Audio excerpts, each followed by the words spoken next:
Salam Nusantara bagi kita semua, selamat datang kembali channel Rekonoha. Ternyata cara Agus Buntung memanipulasi korbannya dengan cara mandi ritual suci. Apa itu ritual suci? Nanti ya saya akan jelaskan ya. Selain itu, yang menarik dari kasus Agus ini, ternyata Agus ini bisa memanipulasi netizen seluruh dunia, ya, seluruh Indonesia maksudnya. Seantero Indonesia bisa memanipulasi yang awalnya kita sangat bersimpati, dan ternyata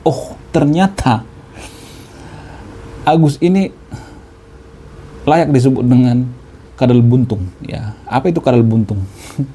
Jadi saya akan jelaskan ya apa itu kadal buntung nanti. Selain itu, ternyata korbannya itu tidak hanya satu, banyak ternyata. Konon katanya ada korbannya sampai 13 orang. Gila, luar biasa. Dan yang paling konyol lagi, yang paling menyedihkan lagi, ternyata korbannya itu banyak yang di bawah umur. Gila, luar biasa, parah ini si Agus ya. Kenapa sih si Agus meresahkan ya tahun ini ya? Ada Agus Salim gitu, Agus Miftah gitu, terus Agus Buntung. Gila, mind blowing ya, orang-orang yang bernama Agus ini ya. Nah, yang paling mengherankannya lagi adalah bagaimana strategi daripada Agus ini untuk memperdaya lawannya. Konon katanya di sosial media banyak beredar yang mengatakan bahwa beliau ini menggunakan mistis, menggunakan jimat atau apalah gitu. Ya, banyak yang salah persepsi gitu. Banyak yang mengatakan bahwa Agus ini ketika bertemu dengan wanita itu langsung diajak mantap-mantap ke homestay. Bukan seperti itu ternyata. Setelah saya meneliti dan memahami, bukan seperti itu. Ya, jadi beliau ini menggunakan jurus kadal buntung ya. Lalu bagaimana strateginya? Apa itu kadal buntung? Saya akan membahasnya ya secara seksama atau secara detail ya. Mari kita bahas. Jadi kronologi daripada kasus Agus Buntung ini ya, secara random ya, Agus ini bertemu dengan wanita di suatu tempat dekat rumahnya, yaitu di sebuah taman. Beliau ini berkenalan gitu, sama seperti ABG lainnya, anak-anak muda biasalah, kenalan, PDKT gitu. Dan setelah kenalan sudah saling curhat gitu. Dan jeniusnya si Agus ini mengkorek-korek informasi tentang informasi rahasia atau masa lalu daripada si cewek ini. Beliau ini sengaja mencari korban yang punya masa lalu yang buruk gitu, yang punya iyalah biasalah anak-anak muda kan punya masa lalu dengan cowoknya gitu ya, tahu sendirilah. Dan katanya diduga Agus ini merekam, misalnya nih dia menceritakan aibnya, direkam, dan ini yang digunakan si Agus ini untuk memanipulasi lawannya ya, atau korbannya. Diperdaya, diancam, kalau kamu tidak menuruti keinginan saya akan membongkar aibmu ini ya. Beliau ini juga sampai tahu gitu alamatnya.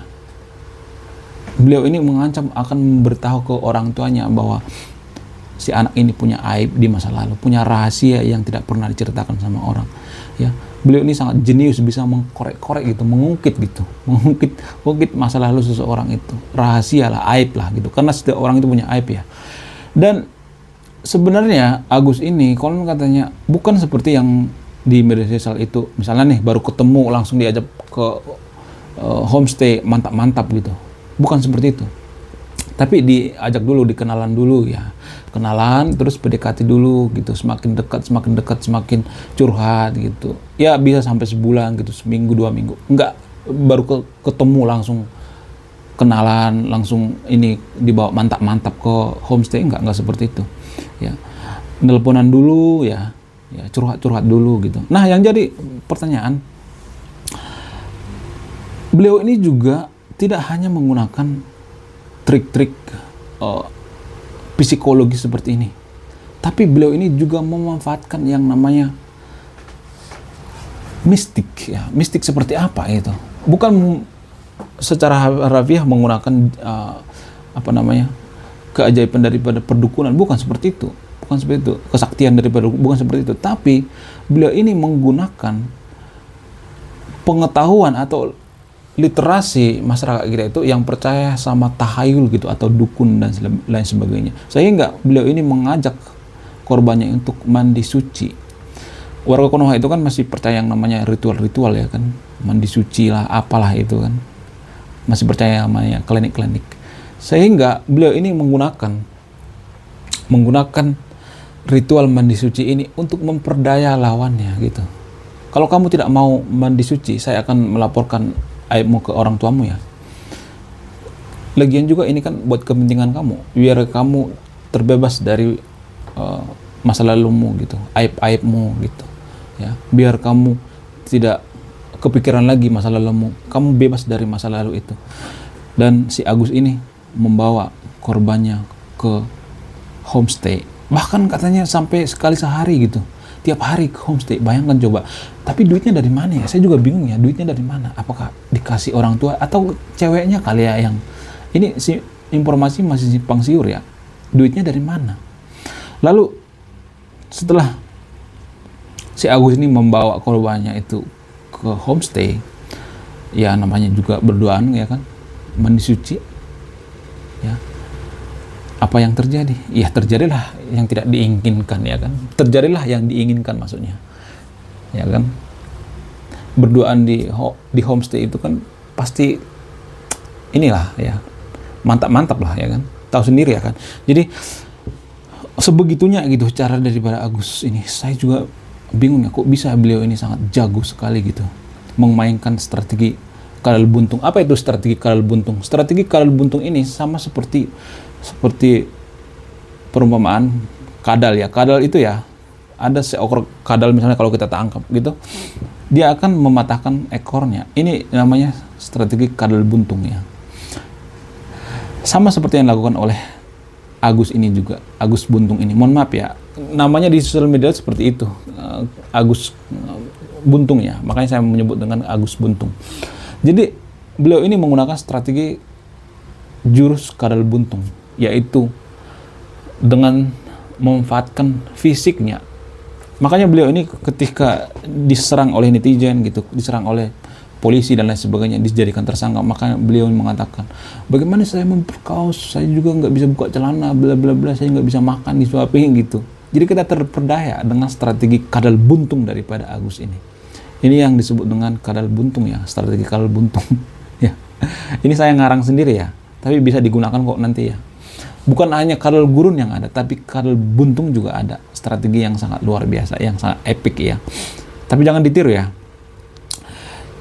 Selain itu, saya melihat Agus ini bukan hanya pintar ya memanipulasi lawannya, tapi juga pintar ngomong gitu, dari cara ngomongnya, mimiknya, wajahnya sangat meyakinkan ya. Gila, luar biasa.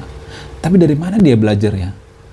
Dari mana dia tahu bahwa masyarakat Konoha itu percaya yang namanya tahayul gitu, mistik seperti mandi suci seperti ini? Dari mana dia tahu? Ini masih dipertanyakan ya. Jadi saking pinternya Agus ini memperdaya masyarakat atau netizen warga Konoha itu, Agus ini menggunakan strategi kadal buntung yang sangat epik ya. Bahkan kita sampai menyalahkan polisi itu ya. Banyak influencer yang terkena prank daripada Agus Buntung ini. Lalu apa pesan moral yang kita tarik dari kasus Agus Buntung ini? Menurut saya pribadi ya, pesan moralnya itu kita tidak boleh terlalu terperdaya oleh keadaan fisik seseorang, nggak boleh. Kita harus berpikir rasional. Dan benang merahnya saya tangkap dari kasus Agus ini, beliau ini memanfaatkan masyarakat warga Konoha itu yang percaya yang namanya tahayul, mistik dan lain sebagainya, sehingga apa ini digunakan untuk mengelabui lawannya. Agus ini sangat paham betul gitu bahwa warga Konoha itu percaya yang namanya mistik-mistik gitu, tahayul, mandi suci dan lain sebagainya. Padahal kan itu kan nggak ada itu sebenarnya, bohong itu sebenarnya. Jadi ini sangat susah saya jelaskan di channel ini ya. Berulang-ulang saya mengatakan di channel ini, santet itu nggak ada, pelet itu nggak ada ya, tahayul itu nggak ada, mistis itu nggak ada, kesaktian dukun itu nggak ada. Itu semuanya hoax ya. Walaupun saya mengatakan seperti ini, saya pasti dikatain aneh ya. Jadi saya punya pengalaman yang unik ya. Saya punya om ya, dia berantem sama istrinya, terus istrinya balik ke rumah orang tuanya gitu. Ya namanya juga berkeluarga kan pasti ada masalah. Dan ketika menjemput istrinya, saya diajak sama om saya, sama teman saya, ada 3 orang. Ya, waktu kita di jalan ya mau ke rumah istrinya, terus si om saya ngomong seperti ini, biar kita nanti tidak diapa-apain di rumah istri saya, kita bikin jampi-jampi yuk gitu. Ada semacam ritual-ritual gitu. Konon katanya orang tua daripada istri om saya ini seorang dukun yang sakti. Jadi biar kita tidak diapa-apain, kita menggunakan ritual-ritual ya. Terus dia ambil batu gitu, terus dikasih mistik-mistik gitu, dikasih jampi-jampi gitu.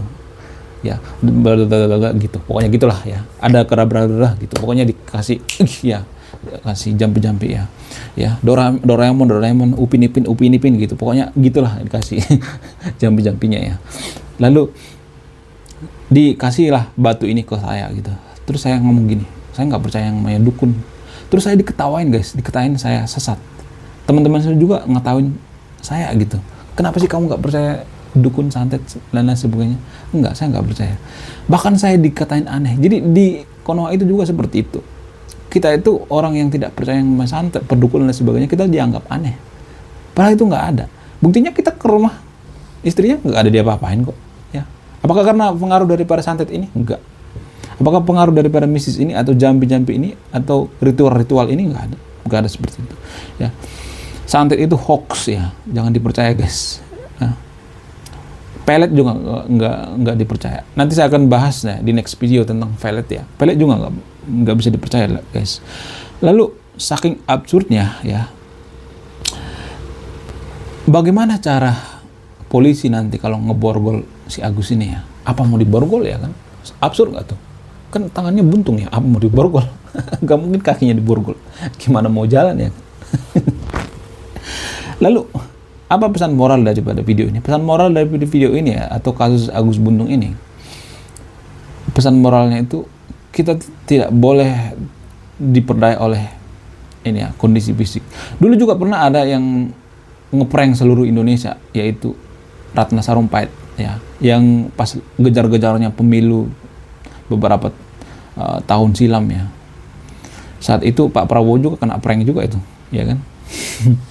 Beliau ini lagi sedang operasi ya, yang mukanya ada bentol-bentolan kayak gitu, kayak orang digebukin. Beliau ini mengaku digebukin padahal lagi operasi, dibocorkan oleh anaknya, sehingga beliau ini dipenjara karena menyebarkan hoax ya. Agus Buntung ini juga menurut saya itu sangat lihai menggunakan strategi kadal buntung ya. Jadi yang ngarang kadal buntung ini saya sendiri, boleh dipakai. Saya tidak minta ini ya, minta royalti ya, bisa aja dipakai nanti untuk ya jargon-jargon di sosmed gitu. Dasar kau keong racun, dasar kau kadal buntung, bisa diganti nanti kan ya, bisa diremix gitu, bisa viral itu nanti. Jadi tidak hanya kadal gurung yang ada ya, tapi kadal buntung juga ada ya. Menarik ya kata kadal buntung ini, sangat cocok dengan sebutan daripada Agus kadal buntung ini. Oke, sekian video ini, semoga bermanfaat. Saya Rekonoha. Sebelum saya dihujat oleh orang-orang yang percaya akan mistis, pelet, dan santet, saya akan kabur dulu. Saya Rekonoha, salam rasional.